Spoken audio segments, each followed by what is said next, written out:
নমস্কাৰ আপোনালোক আটাইকে মঞ্জুলাৰ সাধু কথা আৰু কবিতা চেনেললৈ স্বাগতম জনাইছোঁ।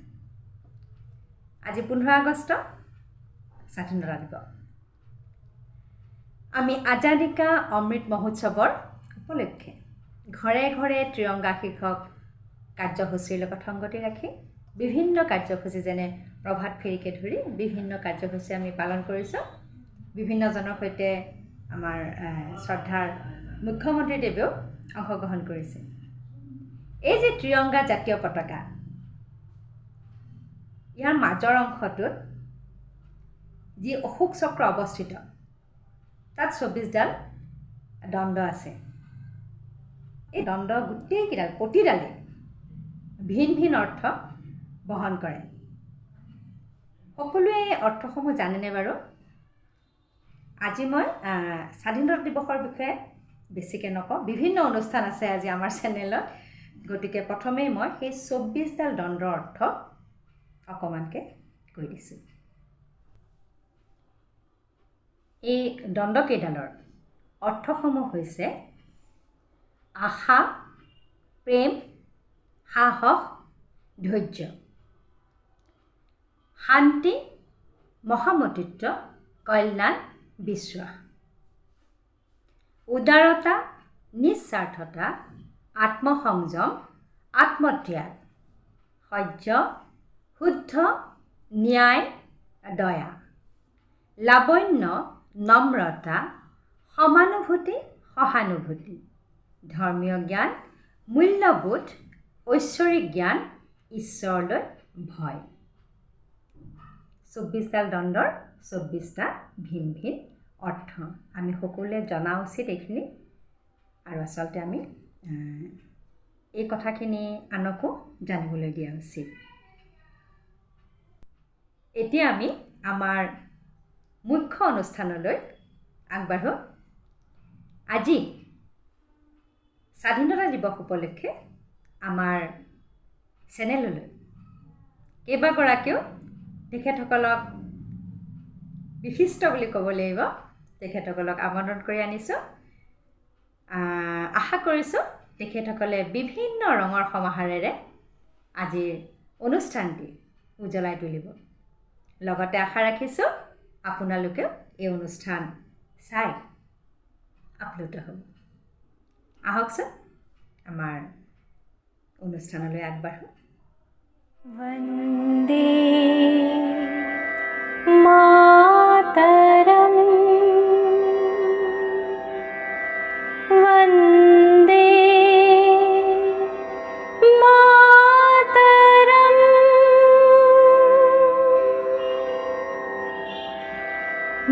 वन्दे मातरम् वन्दे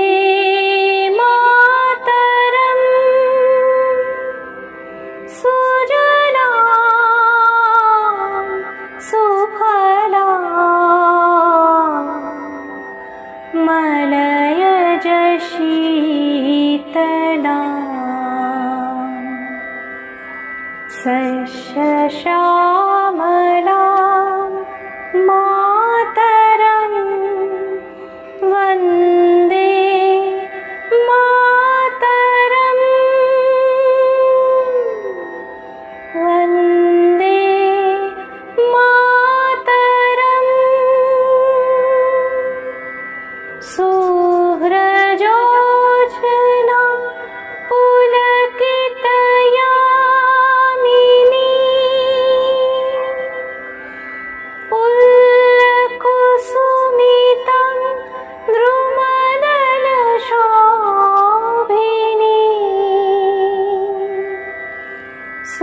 सुहासिनी सुमधुर भाषिणी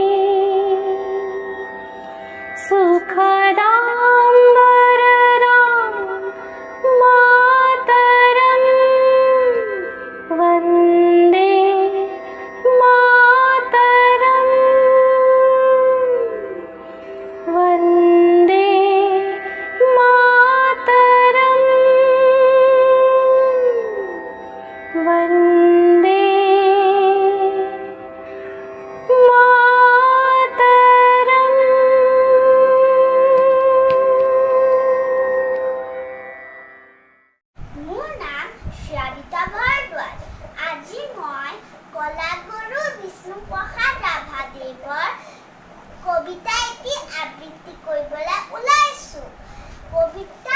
বিহুৰ নাম ভাং ভাং ভাং লোহাৰ শিকলি ভাং ভাং ভাং ভাং ভাং লোহাৰ শিকলি ভাং চিং চিং চিং চিং ৰাসৰ বান্ধি চিং খুল খুল খুল খুল কাৰাৰ ফাটক খুল ভাং ভাং দুৱাৰৰ দাং শুন শুৱা শুন শুন ধেৰিছে ৰণবিষা মুক্ত আকাশে উৰে দীপ্ত ৰঙা নিচান ৰক্তেৰে ৰঞ্জিত গুৰু জ্যোতিয়মান সোণ মুকুটিৰ তোৰ জয় আগমাৰ ওলোৱা হেজোৱা হেলো হালোৱা হোজোৱা হেৰো মস্তুৰ কিষাণ মুক্তিমান মুক্তিমান মুক্তিমান ধন্যবাদ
তোমালোক আটাইলৈ শুভেচ্ছা জ্ঞাপন কৰিছোঁ।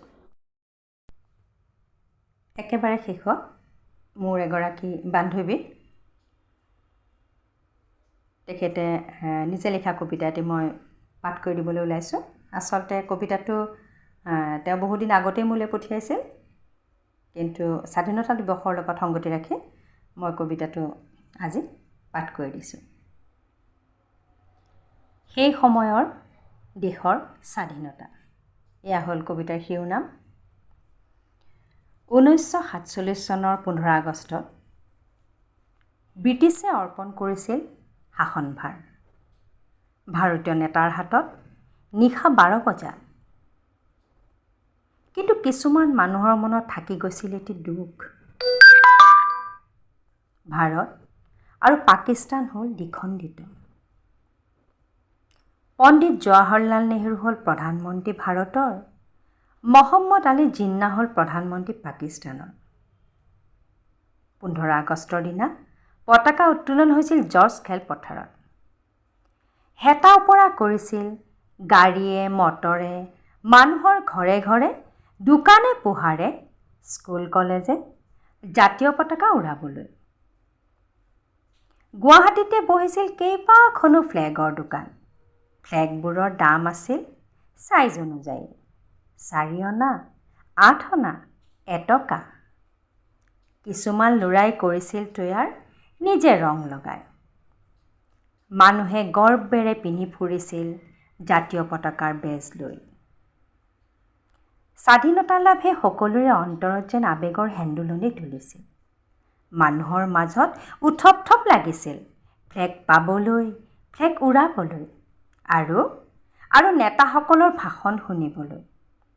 স্বাধীনতাৰ গান শুনিবলৈ ঠায়ে ঠায়ে তোৰণ, কলগছৰ পুলি কৰিছিল ৰোপণ। শুনিছিল ৰেডিঅ'ত দিল্লীৰ পৰা প্ৰচাৰিত স্বাধীনতাৰ ভাষণ। তেতিয়াৰ দিনত নাছিল কোনো আতচবাজী ফটকা। ডেকা ল'ৰাহঁতে চাইকেলৰ ফুটষ্টেপ আদিৰ পৰা এবিধ সৰঞ্জামেৰে পটাছিয়াম ক্লৰাইড আৰু গন্ধক মিহলাই বাৰুদ সৃষ্টি কৰি ফুটাইছিল ফটকা। এইদৰেই মানুহবোৰ হৈছিল উন্মাদ প্ৰথম স্বাধীনতা দিৱসত। ধন্যবাদ। আশা কৰোঁ আপোনালোক আটাইয়ে অনুষ্ঠান ভাগ উপভোগ কৰিলে আৰু এই অনুষ্ঠানটিৰ জৰিয়তে আজি স্বাধীনতা দিৱসৰ পুনৰবাৰ আপোনালোকক আন্তৰিক শুভেচ্ছা আৰু অভিনন্দন জ্ঞাপন কৰিলোঁ। অতি সোনকালে আকৌ লগ পাম। ধন্যবাদ।